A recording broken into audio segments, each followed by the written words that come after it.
Buenos días, profesora, compañeros y compañeras. Esta es nuestra presentación del sistema estructural. Nuestro tema es la tapia pisada. Nuestro grupo está conformado por María Alejandra Aguirre, Karen Andrea Córdoba, Miguel Ángel Chamorro, Ingrid Geraldine de Paz y mi persona Wilson Andrés Cardona. Primero vamos a definir qué es la tapia pisada.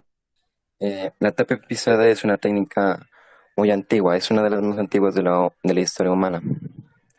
Incluso está en la historia de las culturas indígenas antes de la llegada de los españoles. Y los españoles también la han utilizado, pero ellos lo hacían de una forma diferente. Cogían tierra y la ponían en tablones, lo cual le daba su forma. La técnica es muy, muy simple. Se crean muros de tierra a partir de encofrados, ya sean de madera o de metal. Por lo general son de madera. Se coge la tierra, se pone en tablones y se le va dando la forma con los encofrados. También para que coja más forma se le da unos pisotones o golpes para que vaya cogiendo más fuerza. Algo a tener muy en cuenta es que no toda la tierra es fiable para esta técnica. Hay estudios que han demostrado que toda la tierra no es fiable, sino que algunas tierras más compactas o más preparadas son fiables. Vamos a hablar de la historia y la evolución de la tapia pisada. Casi desde los inicios de la historia de la civilización, el hombre ha utilizado la tierra arcillosa, esta como material de construcción. Los primeros vestigios de construcción en tierra se originaron en el Neolítico y se localizaron en Mesopotamia, entre el Tigris y el Éufrates, en las primitivas ciudades de Persia, Siria, así como en el Jerico, la más antigua del mundo. Se levantaron edificaciones a partir de la técnica de la tierra. El lugar y la época exactas en la que se comenzó a utilizar el tapial se desconocen, pero con casi toda certeza ocurre en el Neolítico. El tapial era el más económico, fácil y rápido de aplicar, y por eso lo encontramos en todos los ambientes. Este sistema fue empleado en el siglo XIV en los edificios más significativos, como es el Alhambra de Granada.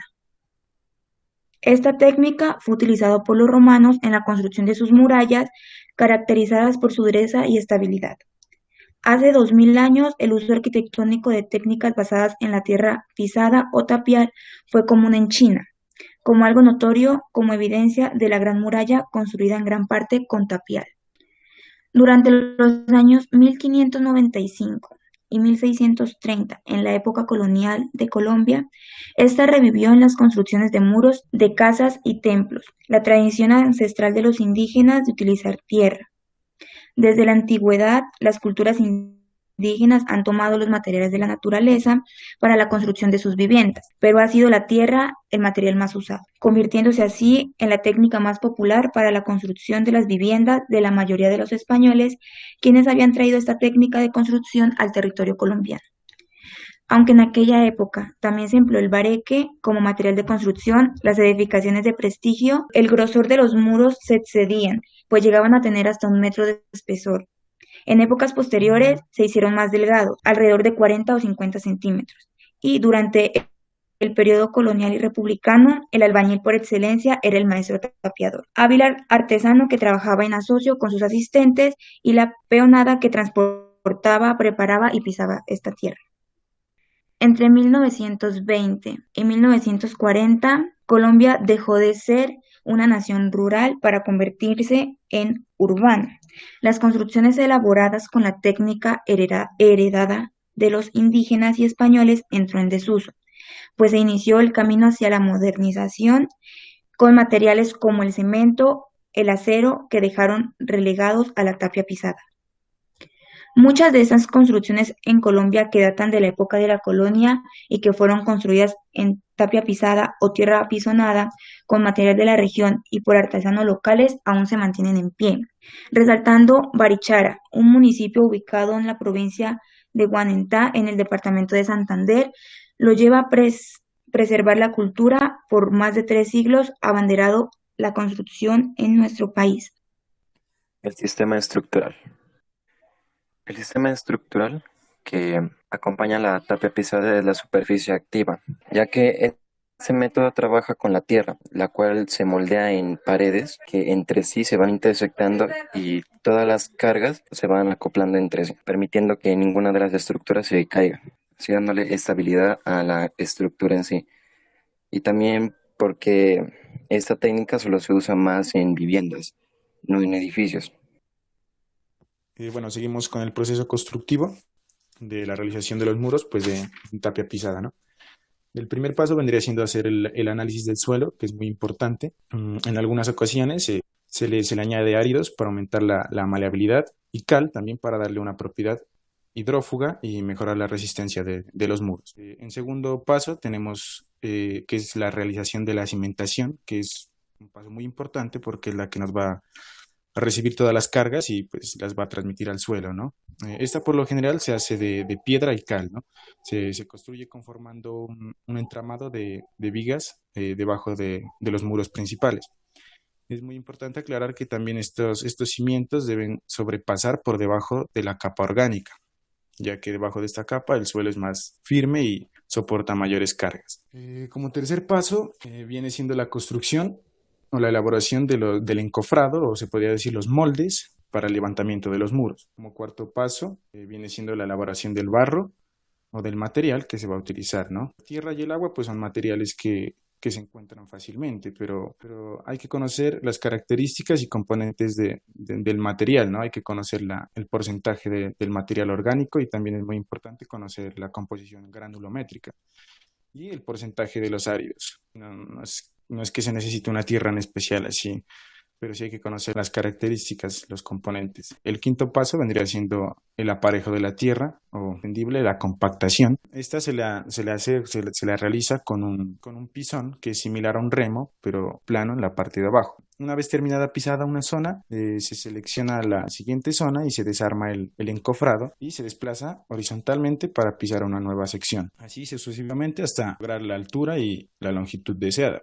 Ya como sexto paso sería la colocación de los unchos o las vigas, que son las que nos van a transmitir las cargas hacia los muros y posteriormente hacia el suelo. Estas vigas por lo general son en madera y una vez ya puestas los unchos, se rellena con las partes restantes con barro para evitar puentes térmicos. Y ya el último paso, como los acabados, vendría siendo el enfoscado, que viene siendo como forrar las paredes o los muros con barro cal, con un espesor de 15 milímetros. La primera capa es de barro y paja, la segunda viene siendo de barro y cal, y la tercera solo viene siendo de cal.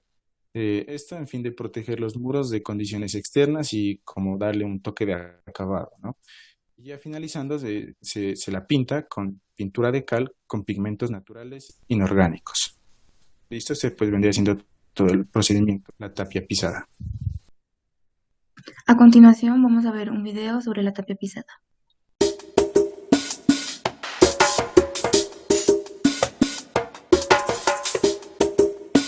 El modelo de este tipo de arquitectura ancestral toma fuerza en los últimos años, específicamente en las zonas templadas de Colombia y particularmente en el sector rural. Una pared la hace uno y la empañeta, le echa piso y eso no tiene por dónde entrar agua. La construcción de estas casas en tapia pisada, que proviene de la cultura indígena guane, son muy fuertes y además de producir un alto ahorro económico, proporciona otros factores ambientales. Los beneficiarios y constructores aseguran que más del 85% de la materia prima es completamente natural y la encuentran rápidamente en el sitio de la obra.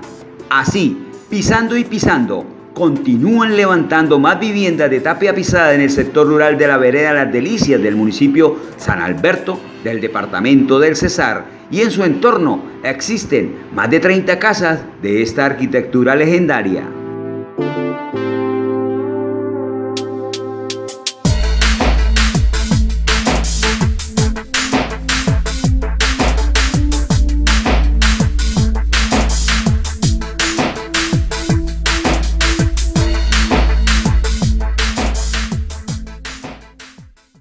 Bueno, seguimos con las edificaciones en tapia pisada, en las que encontramos en Medellín, Antioquia, se llama Salón Casamila. Luego seguimos con Barichara, Santander, en una construcción.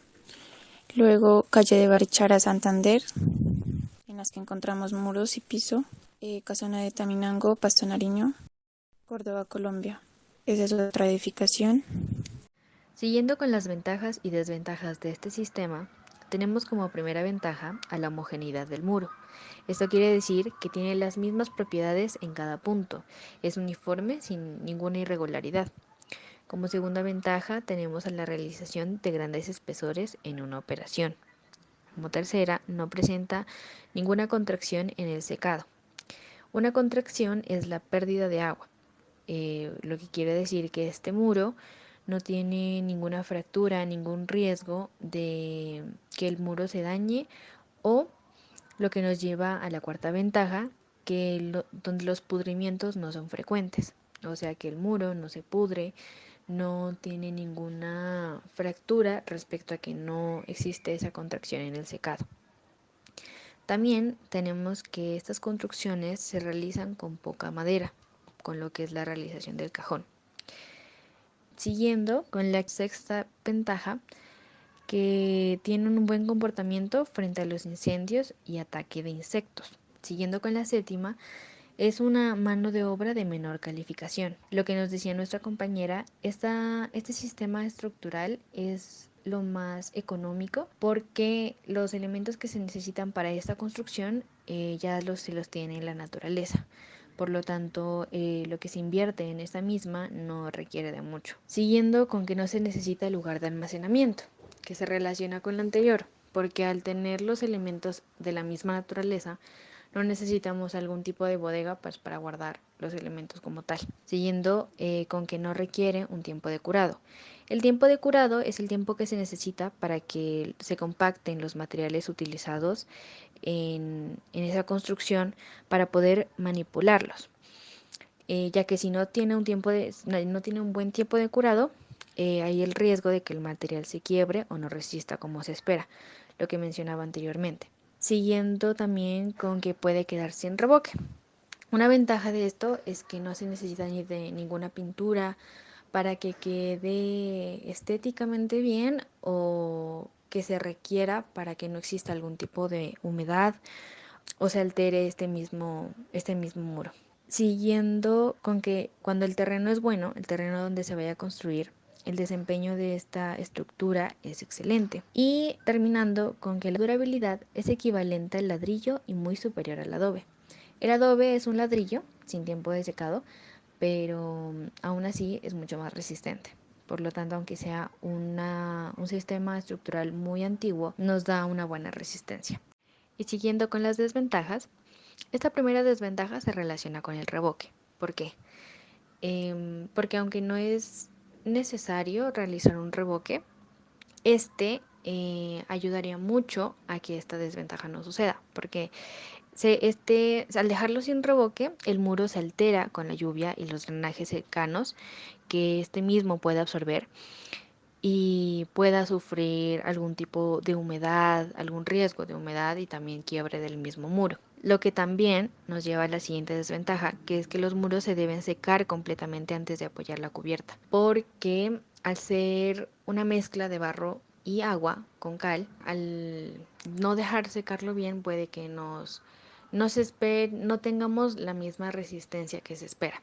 Tenemos como tercera desventaja a que requiere de protección contra la lluvia durante el periodo de secado, porque al no estar protegido de esta lluvia tendríamos más agua en la mezcla, alteraría los componentes y también cambiaría la resistencia que nosotros esperamos de este mismo muro. Y además de que aumentaría el tiempo de secado y esto retrasaría también la construcción. Siguiendo con que requiere de más mano de obra porque, como pudimos observar en el video, no es una tarea fácil y necesita de mucha más ayuda para poder realizar un buen muro. Y como última desventaja tenemos que los cimientos deben estar impermeabilizados para evitar humedades. Como lo comentaba, este tipo de muros debe estar con cierta protección porque al recibir más cantidad de barro, de cal o de lluvia, que alteraría mucho lo que es la resistencia del muro. Por lo tanto sería muy peligroso y, y esto pues no funcionaría. Y bueno, esto fue todo. Espero les haya agradado nuestra presentación y muchas gracias por su atención.